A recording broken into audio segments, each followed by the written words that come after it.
Boundary আছে, যে বাউন্ডারির 0 থেকে সর্বোচ্চ আপ টু বটম 1 থেকে 100 এমন কোন শাখা থাকবে না যেটা তুমি করবে না, বরং তুমি ইসলামের বিধান পালন করবে শুরু থেকে শেষ, অর্থাৎ সম্পূর্ণ বিধান যেমনটা তোমার উপরে আল্লাহ নাযিল করেছে সবটা তুমি পালন করবে। জোরে বলেন সুবহানাল্লাহ।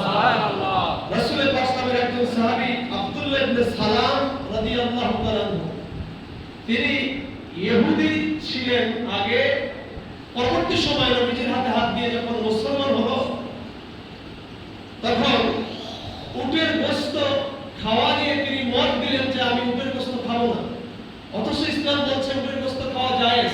বলুন না, উটের গোশত খাওয়া কি জায়েজ? উনি বলছে আমি খাবো না, এটাকে আমি অপছন্দ করছি। সম্মানিত সুধী, প্রশ্ন করলেন কেন? তাই যে আমি যে আগে ইহুদি ছিলাম, ইহুদি ধর্মে এই প্রাণীর গোশত খাওয়াটা নিষিদ্ধ ছিল, জগৎ